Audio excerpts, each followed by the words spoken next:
आबू की लड़ाई। हालांकि क्षत्रियों के धर्म के अनुसार पृथ्वीराज ने मोहम्मद गौरी के साथ किसी प्रकार का बुरा व्यवहार नहीं किया था, फिर भी हार जाने के कारण शहाबुद्दीन का जो अपमान हुआ था वह समय बीत जाने पर भी भूल नहीं सका। उसे केवल पृथ्वीराज से बदला लेने की धुन सवार थी। इसलिए एक दिन जब उसने सुना कि पृथ्वीराज लट्टू वन में शिकार खेलने को गया है, तब उसने उस स्थान पर आक्रमण कर दिया, परंतु वहां दूसरी बार भी उसको हार मिली। हमेशा से भारत की रक्षा का भार क्षत्रिय जाति पर था। जिस समय की बातें हम लिख रहे हैं उस समय भी क्षत्रिय जाति ही भारत की रक्षक थे। गुजरात का राजा भोला राय भीमदेव वास्तव में बहुत पराक्रमी राजा था। उसने अपने राज्य का शासन इतनी अच्छी तरह से किया था कि उस समय के अच्छे अच्छे राजा उसकी धाक मानते थे। सारांश यह है कि वह बहुत प्रतापी राजा था और उसका बहुत सम्मान था। उसने अपनी पत्नी मंदोदरी की सहेलियों से चंद्रवती के राजा सलख की कन्या इक्षन कुमारी के रूप गुण की बहुत प्रशंसा सुनी और वह उस समय पर ऐसा आसक्त हुआ कि अपना राजकाज भूल गया। उसने राजा सलख को अपनी कन्या देने के लिए पत्र लिखा। उसने पत्र इतने घमंड से भरे शब्दों में लिखा था कि राजा सलख ने उसे अपमानजनक समझा। फिर भी राजा सलख ने नम्र शब्दों में उस प्रधान को जो पत्र लेकर गया था यह उत्तर दिया कि मैं इक्षन कुमारी का विवाह पृथ्वीराज से करने का वचन दे चुका हूँ, इसलिए भीमदेव को इस बारे में अब जिद नहीं करनी चाहिए। इस पर उस प्रधान ने भीमदेव को कुछ पक्ष लिया। सारांश यह है कि बात बढ़ गई। राजा सलख ने भी बहुत सारी ऐसी बातें कही जो भीमदेव के लिए अपमान सूचक थी। राजा सलख ने अपने पुत्र ज्यात्सी से भी इस बारे में सलाह ली। उसकी भी यही सलाह थी कि जब पृथ्वीराज से इक्षन कुमारी का विवाह होना निश्चित हो चुका है तब उसे बदलने की जरूरत नहीं है। जो भी हो, भीमदेव का प्रधान राजा सलख को बहुत डरा धमकाकर चला गया। उसके जाते ही राजा सलख ने सारा समाचार सोमेश्वर जी को लिख दिया। उसमें भीमदेव के मंत्री अमर सिंह से जो बातें हुई थी वे भी लिख दी। साथ ही यह भी लिख दिया कि विवाह बहुत जल्दी हो जाना चाहिए। उस समय पृथ्वीराज दिल्ली में थे। यह समाचार सुनकर वे अपनी सेना लेकर इक्षन कुमारी से विवाह करने के लिए चल दिए। जब भीमदेव को यह पता चला तब वह आग बबूला हो गया। उसने एक पत्र लिखकर पृथ्वीराज को समझाना चाहा कि सलख मेरा शत्रु है, तुम उसका पक्ष नहीं लो। इधर तो उसने पृथ्वीराज को यह पत्र लिखा, उधर उसने अपने अधीनस्थ राजाओं को अपने साथ लेकर आबू पर दक्षिण की ओर से आक्रमण कर दिया। राजा सलख पहले से ही सावधान था। उसने आक्रमण को रोका। बहुत देर तक युद्ध हुआ और अंत में अपने कई सरदारों के साथ पंवार सलख मारा गया और आबू पर भोला राय भीमदेव का अधिकार हो गया। आबू पर अधिकार करके भीमदेव अपने राज्य में लौट गया। इस समय वह पृथ्वीराज की बढ़ती हुई कीर्ति को देख देख कर ईर्ष्या से जल रहा था। वह नहीं चाहता था कि पृथ्वीराज की उन्नति हो, इसलिए उसने अपने राज्य पट्टनपुर में जाकर शहाबुद्दीन गौरी के नाम एक पत्र लिखा, जिसमें यह लिखा था कि यदि आप सहायता देना स्वीकार करें तो मैं नागौर को घेरता हूँ, आप दिल्ली को घेरिए, एक साथ ही हम लोग अपना काम बना लेंगे।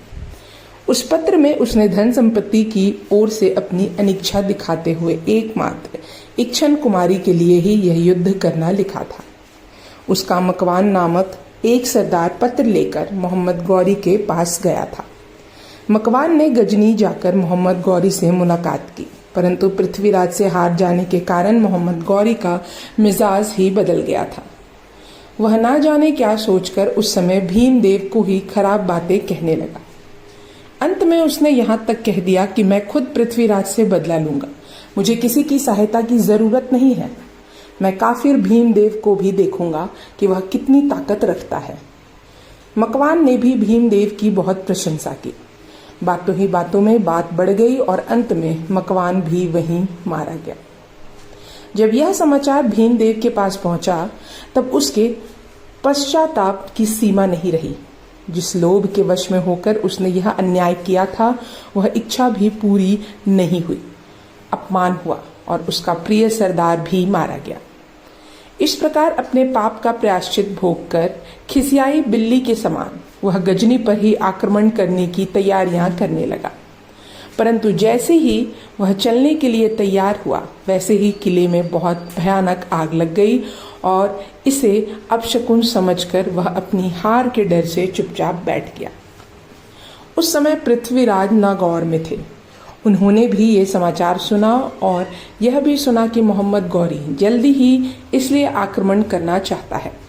इसलिए उन्होंने अपनी सेना तैयार करना शुरू कर दी, क्योंकि इस समय दो शत्रुओं से सामना करने का अवसर आ गया था।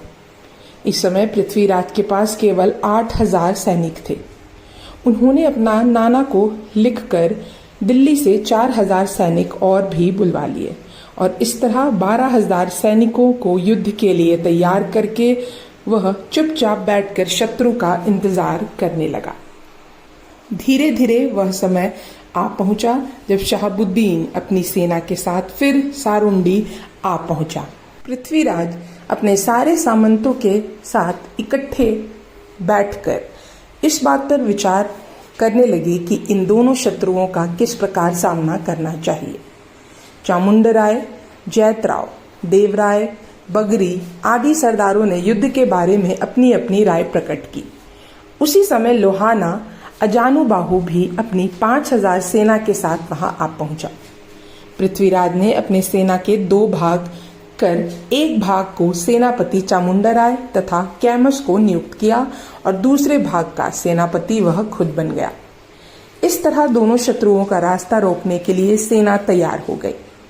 कैमास और भोला राय को भीमदेव के मुकाबले के लिए उसने नागौर में छोड़ दिया और खुद अपनी सेना लेकर सारुंडा की ओर मोहम्मद गौरी से युद्ध के लिए चल दिया। भारत के लिए यह समय बहुत ही भयानक था।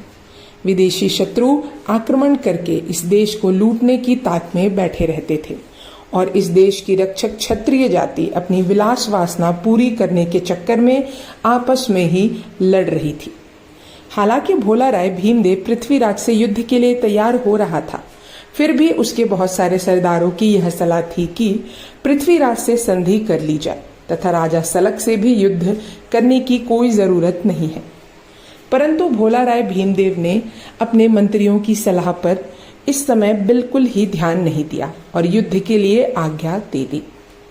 भीमदेव का अमर सिंह नामक एक जैनी मंत्री था।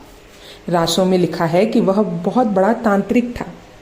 अपने तंत्र बल से उसने भीमदेव को भी अपने वश में कर ही रखा था।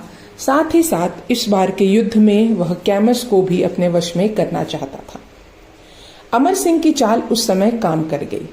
उसने लाले नामक खत्री की रूपवती कन्या कैमस के पास भेजी। कैमस उस कन्या पर ऐसा मोहित हुआ कि अपने राजा तथा कर्तव्य को भूल गया, जिससे नागौर पर भीमदेव का अधिकार हो गया।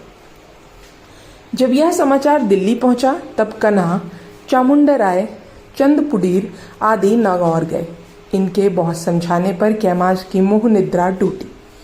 उसने अपनी तथा इन सरदारों के साथ आई हुई सेना लेकर बहुत तेजी से भीमदेव की सेना पर आक्रमण कर दिया।